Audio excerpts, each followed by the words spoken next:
Il y a quelques mois, dans un article d'un magazine français, on pouvait voir sur une même page le portrait de Latifa et celui de Lina Benmeni, une blogueuse tunisienne connue pour son engagement et le rôle qu'elle a joué avec d'autres blogueurs pendant la révolution de Jasmin. Qu'est-ce que vous pensez de Lina? Vous la connaissez, Lina?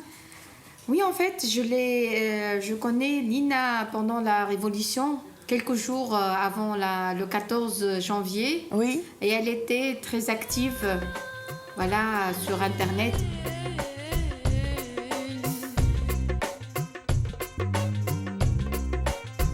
À l'autre bout du Grand Tunis, Lina poursuit son travail de journaliste blogueuse. Militante dans l'âme, Lina fait en effet partie de la vingtaine de blogueurs qui ont répercuté les infos de la Révolution sur le net. Sans craindre les menaces, Lina n'a pas hésité à mettre des photos de blessés et de morts sur la toile. Et ainsi, Lina est devenue une sorte d'égérie de la Révolution.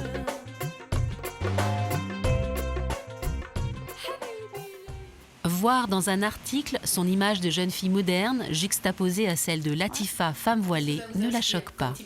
Quand on porte le voile par conviction et tout ça, c'est un choix personnel que je respecte. Bon, pour moi, c'est une femme qui a eu un parcours de combattante, elle aussi. Elle se battait pour ses convictions. L'engagement pour Lina est une seconde nature. En fait, l'engagement, c'est dans mes gènes. J'ai grandi dans une famille engagée. Mon père est un ex-prisonnier politique. Ma mère était très engagée avec l'Union des étudiants quand elle était étudiante. Je fais ça par passion, par amour, pour ma patrie et tout ça, donc je ne le regrette pas. Mais en même temps, ça m'arrive d'être fatiguée et déçue. Bon, moi, comme j'ai la santé fragile et j'ai beaucoup de problèmes de santé, parfois je bosse à fond et puis à la fin, je craque. En réalisant son blog, Lina a le sentiment d'avoir tenu un rôle de journaliste.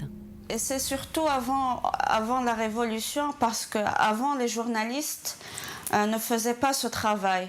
Donc, c'était seulement les blogueurs qui faisaient ça. C'est les blogueurs qui osaient sortir et prendre des photos. Les autres journalistes ne faisaient pas ça, soit parce qu'ils avaient peur, soit parce qu'ils étaient loyaux au régime. Donc, il y avait des journalistes qui n'ont pas cherché à trouver ou à montrer la vérité et la réalité des choses. Donc, c'était les blogueurs qui faisaient ça. Et Lina est fière d'être une femme tunisienne.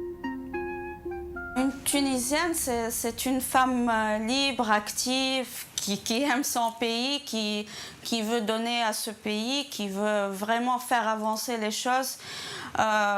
C'est une femme qui respecte sa féminité et tout, qui pense qu'elle est égale à l'homme et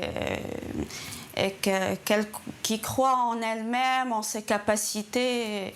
Voilà. L'histoire de la Tunisie est faite par des femmes. On ne peut pas nier ça.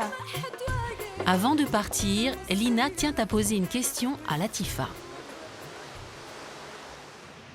Vous avez dit que vous allez vous battre pour préserver le code du statut personnel et pour donner plus de droits aux femmes tunisiennes. Qu'est-ce que vous comptez faire concrètement pour faire évoluer les choses maintenant que vous êtes à l'Assemblée constituante? Oui, en fait, oui, c'est vrai, j'ai dit ça, qu'on doit renforcer les droits de la femme. Oui, parce que nous, même si on a beaucoup de droits, mais ça reste insuffisant et on veut plus de droits. On veut surtout préserver ce principe de la parité. On doit renforcer l'opportunité de la femme de d'occuper les postes supérieurs. Et moi, je donne un message à toutes les femmes tunisiennes qu'on ne peut pas adopter une constitution qui va diminuer les droits de la femme. Sur le chemin du retour, Latifa me